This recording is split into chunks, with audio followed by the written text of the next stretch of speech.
My name is Nikolai Onken and I'm the CEO of Pixelplant. Pixelplant is a technology company where we build tools for creative technologists, and that tool chain consists of several products. The first one is a tool where you can convert Adobe Flash content to HTML5. So that means that Flash content runs on mobile devices. And that is to help companies migrate from their legacy content to the future and future technology. And next to that, we're building tools for people to create interactive content, meaning animations, banner ads, or simple games. I started a company called Yuxibu with two other guys who are also in Pixelplant now in 2008. That used to be a consulting business, very technically focused on JavaScript and HTML5.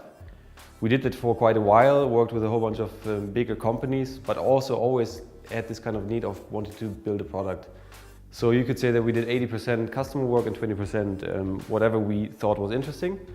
And Pixelplant is basically the brainchild of that 20%. So we at some point had a minimal viable product where we said, okay, this is something we can try to spin into its own company. We tested that and then decided this year to start a separate company where we can just see if that, that idea works out. Our product, as it is very simple to explain. If you have Flash content, we can help you to migrate it to HTML5. And what we did there, basically, we went to conferences where companies went which had that problem. So the advertising industry, for example, is one sector in the industry where we see that problem being effective. The gaming industry is another one. And the pitch in itself is quite easy, I would say, and people understand it. It's not much we have to explain. And yeah, basically, we're talking to as many people as we can, and then building up a relationship with them and seeing if we can work together. The main challenge for us is the match between marketing and what the product can do. Because when you go out, it's always very easy to be telling a story. You can build a great story, but in the end, maybe the technology you build isn't there yet. And so the difference between people talking to the outside and the engineering team inside is something you have to be very careful of keeping in line, so you don't start communicating about different things. Company culture is not an easy topic, I think, because it's something we evolve over constantly. We learn every day how we as a team work. I think what is important for us is that we absolutely trust every single of our employees. There is no, I hate the term work-life balance, but work is part of life. We're trying to inspire everybody in the team to get the most out of what we do together, and be that speaking on conferences or contributing to open source projects, or I don't know, just developing themselves.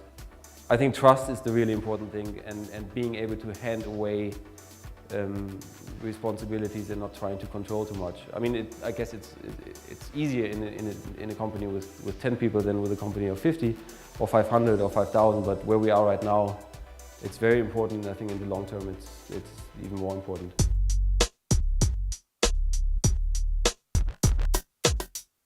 For us as a company, I think it doesn't really matter where you are.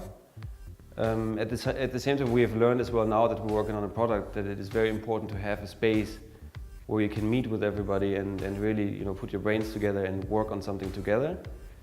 If you want to work with a great engineer and if you want to have that person in the team and that person doesn't live in Munich, are you willing to get that person on board given the fact that he's not there? I would say yes, of course. We have means to communicate. We meet regularly with the whole team, and I think the future of companies is sort of a mix. You have to have bases. We're human people, so we like to interact. We like to meet. So you can't just everybody sit at home and work. So it's a balance. We as a company are definitely very open towards. It doesn't really matter for us where we are. Our business is international, so okay, now we're in Munich. Our base is in Munich, but that's really irrelevant. Running a business does confront yourself with yourself in very interesting ways. It's going up and down. It really is like a roller coaster, and you learn a lot about you and yourself as a character.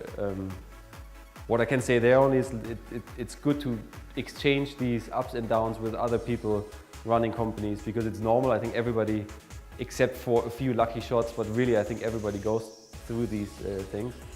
And I guess you have to like the fact that it's going up and down, because it's part of it. I think the most important thing is to be open and stay open, and never try to think that you found your holy grail already, because it's not there.